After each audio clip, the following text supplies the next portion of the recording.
Nana Apori Ababio II, chef de village de Nagafo, localité située dans la sous-préfecture de Tanda, a célébré la fête d'Ignam, le Mroufié, qui marque le nouvel an en pays blanc. À cette célébration de réjouissance populaire, plusieurs personnalités telles que le national daté, Patrice, furent ses invités.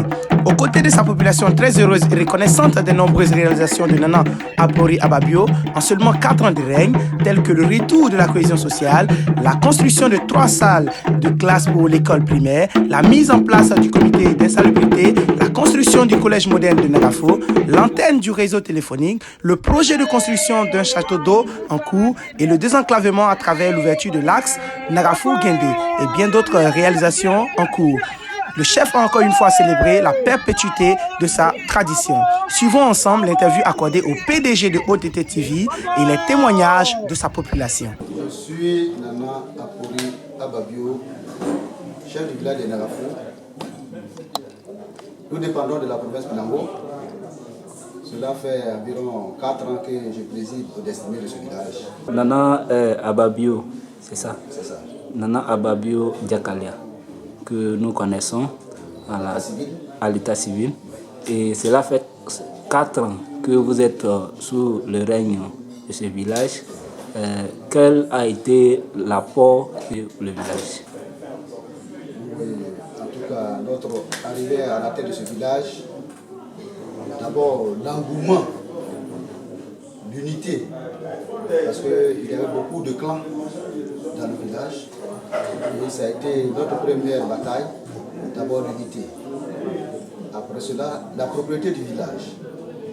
J'ai créé un comité de salubrité composé de 10 jeunes, de bénévoles qui se mettent au service de la communauté, qui entretiennent chaque semaine le village, les rues et l'école.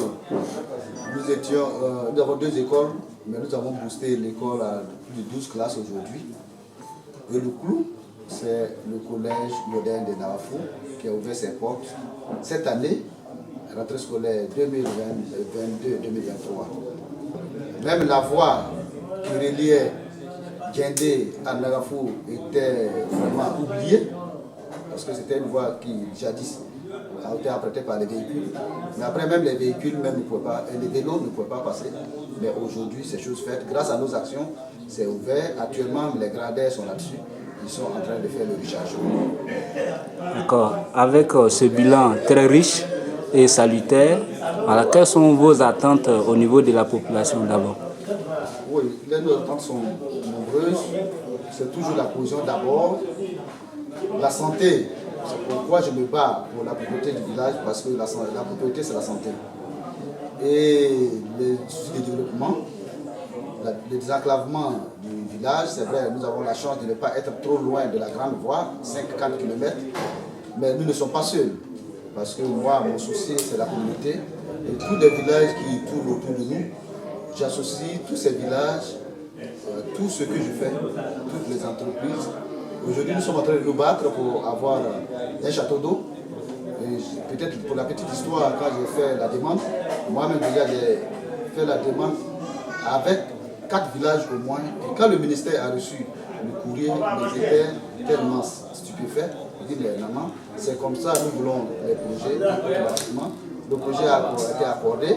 Les techniciens sont venus faire les études. Donc nous sommes à l'étape de l'appel d'offres. Donc espérons qu'on puisse avoir un opérateur qui puisse nous offrir l'eau, parce que c'est ça.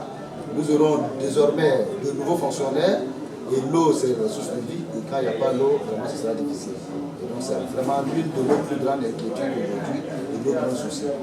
D'accord. Donc ici on a déjà établi la relation et les attentes pour le village et la population, et vous avez ouvert la branche sur vos attentes au niveau étatique. Alors, au niveau des fils et filles du village qui sont hors de Nagafo, quel est l'appel que vous leur lancez pour qu'ils puissent venir se mettre dans le maillon de développement que vous avez engagé? Mon arrivée a suscité beaucoup d'engouement, et sinon je dis qu'il suscite déjà beaucoup d'engouement. Ce qui fait que tous ceux qui étaient partis pour une raison ou d'autre sont revenus, et ce n'est que l'avantage de la communauté. Et c'est ensemble que nous réussissons tout ce que j'ai expliqué pour qu'au moins nous puissions laisser quelque chose à notre postérité. Pour qu'un jour on puisse dire dans l'histoire qu'au passage de Nana Abori Ababio II, voici ce que le village de Narafou et toute la région a pu bénéficier. Au niveau de la religion, chez nous, on a tendance à dire que tous ceux qui sont, qu'ils soient chrétiens ou musulmans, ne dirigent pas nos différents royaumes. Mais ici, on constate que M.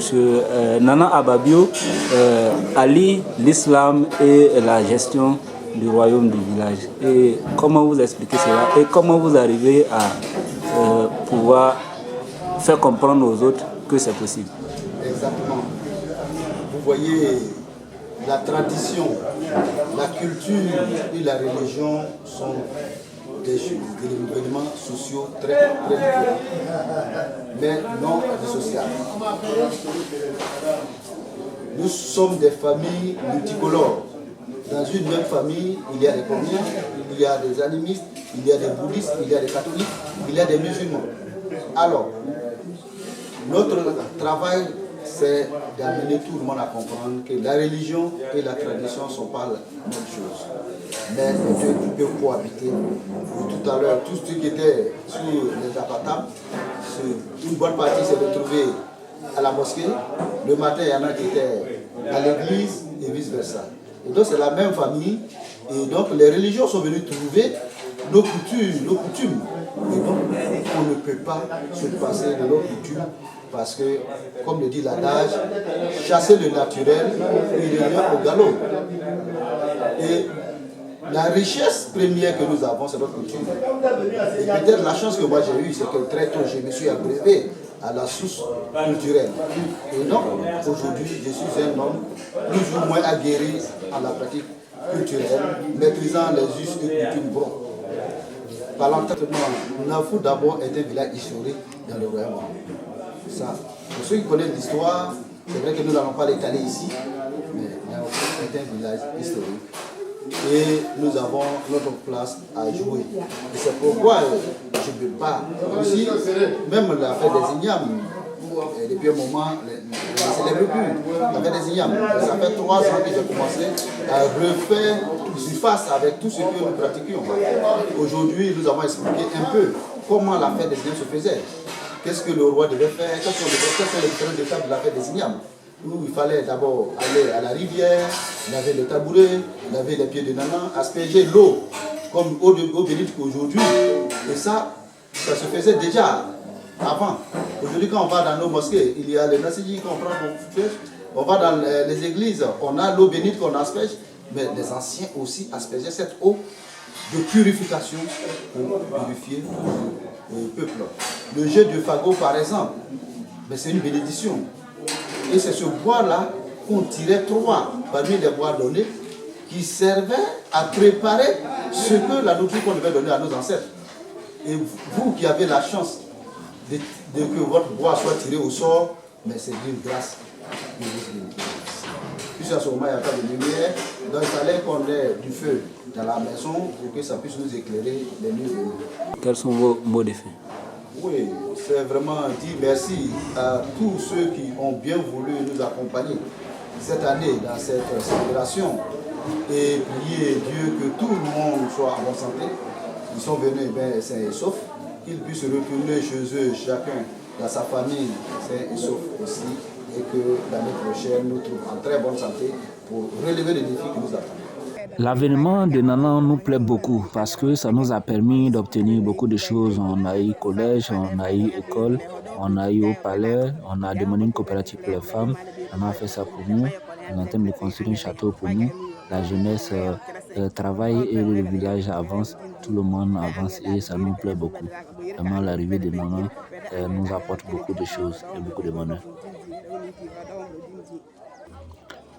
Ce qu'il a fait, et puis ça nous plaît, est que l'arrivée du chef nous a permis d'avoir le modernisme. Moi, tu vous parle, je suis l'épouse de l'ancien chef, mais lui, c'était un ancien.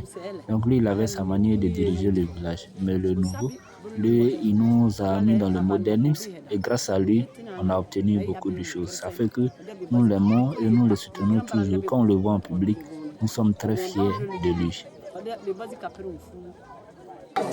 On a eu beaucoup de changements. Ouais. Il nous a apporté beaucoup de choses dans le village. Le village a un peu changé. Donc il y a des réconciliations entre nous, les jeunes et puis les vieux. Donc il a envoyé beaucoup de choses. L'arrivée de Nana nous a permis d'avoir beaucoup de choses. En tout cas, par le passé, on ne célébrait pas la fête d'Ignam comme ça.